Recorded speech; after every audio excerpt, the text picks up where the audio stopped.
Live from KSAT12. Good Morning San Antonio starts right now. And good morning. It is Thursday, December 26th. Thank you so much for starting your morning with us. And I hope everyone had a great Christmas day. I know I did. I spent it outside with my nephews and eating and eating and eating. And eating? And eating. And eating. Wow. So a lot of food being served at your house. Oh, absolutely. A lot of food being served all over the place. Toys, kids having lots of fun. Yesterday was just about as good as you could get for a Christmas day for kids with toys going outside. Yeah, we got in the mid-70s. The sun came out, and the food was good.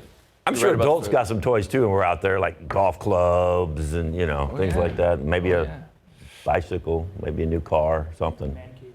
Man cave stuff. Man cave. It was all good. I mean, the weather yesterday was fantastic. We are dealing with some fog this morning, but not here. We've reconfigured the dense fog advisory, and I'll show you that in just a second.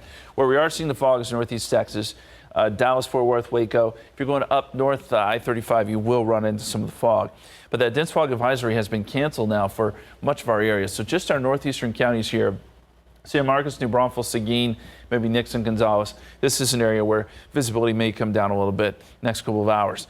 Otherwise, temperatures are plenty warm. We're in the low 60s now. This is well above average for this time of year. 62 degrees at the airport, 59 Comfort, 60 in Bandera, 60 right now Canyon Lake. Forecast for today, we should get up to about 70, but the clouds are going to stick with us through the noon hour. Not as much sun today, and that'll be the case the next couple of days. Clouds are going to stick around.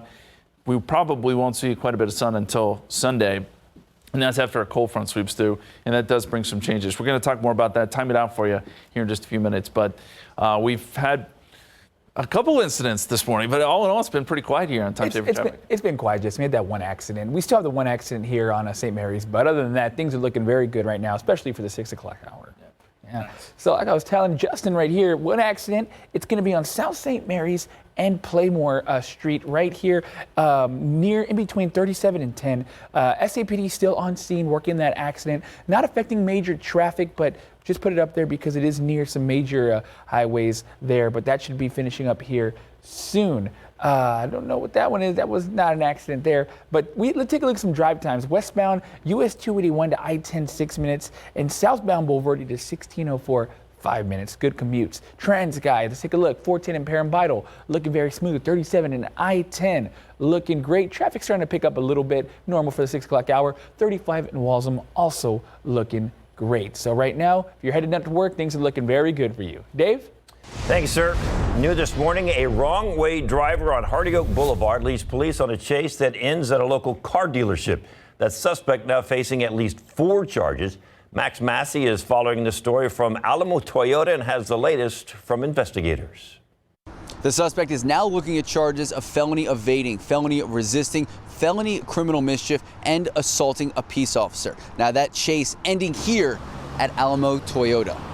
This all began just after 11 last night after an officer spotted the wrong-way driver. He went to pull them over, began speaking with the man behind the wheel. Police telling us that that driver, now the suspect, was incoherent. That suspect then intentionally crashed into the police officer's vehicle, then took off, leading police to the car dealership, then crashing into 4 more vehicles, hitting 3 new vehicles and a security vehicle. Earlier this morning, police spanned the entrance, but since then they have cleared the area. All we've seen is that pickup truck now blocking the entrance and a security guard roaming the premises. Reporting on the north side, Max Massey, KSAT12 News. Thank you, Max. Also new this morning, a rowdy crowd at a bar on the northwest side led to dozens of police units being called, which ended in an arrest and 1 person in the hospital. It happened around 2 this morning at the Well Bar in the 5400 block of UTSA Boulevard. Police say it started when people at the bar started to leave. 1 man is in the hospital, and officers are investigating if another person at the bar beat him up in the parking lot. Police also arrested a man for what they say was a family violence incident, and 1 driver crashed into several police cruisers in the parking lot. At least 25 police units were on scene for crowd control.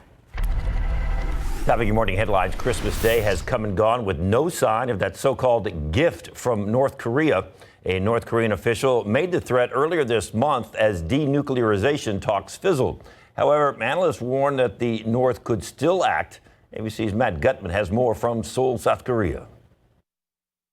North Korea has promised that Christmas gift to the U.S. and President Trump. So far, nothing has happened here. Christmas has come and gone. Now, for his part, President Trump has seemed to shrug off the whole notion of a Christmas gift, which might come in the form of a launch of some sort of missile, possibly long-range missiles capable of hitting the United States. He said it could be a Christmas gift, it could be a vase, it could be a missile launch. He doesn't know, and he doesn't seem too worried about it. Still, analysts tell us this is North Korea, and it always comes up with surprises. And the only real leverage it has over the United States is with its missiles and nuclear arsenal. So there is a possibility for some sort of militaristic action in the days and weeks to come. One interesting tidbit I'm told from North Korea watchers that the North might want to speed the process up ahead of the U.S. elections. It believes that President Trump is much more likely to broker a deal with it than a potential successor for president. Matt Gutman, ABC News, Seoul, South Korea. Health officials are trying to track down people who may have been exposed to measles. Authorities say people infected with the highly contagious virus traveled at least through 5 airports and may have exposed others to the disease. Authorities at Austin, Chicago, O'Hare, and Richmond airports are all investigating possible exposures. The CDC is also contacting passengers who flew on the same planes. More than 1,200 measles cases in 31 states have been reported by the CDC this year alone. That's the highest number in nearly 3 decades. The CDC says the risk of getting infected on a plane is still low, but health officials say airplanes and crowded spaces are always an opportunity for transmission. And if you're heading out on the road this morning, be sure and take some patience with you. Today is expected to be the worst day to travel, especially on the roads this holiday season, with nearly 105 million Americans back on the highways. That's almost a 4% increase compared to last year. Airports also will be picking things up again. An estimated 2.9 million people expected to travel by plane. That's 500,000 more people than a normal travel day. From December 21st through January 1st, AAA expects more than 115 million Americans will travel by car, plane, train, bus, or cruise ship. That's the most in nearly 20 years.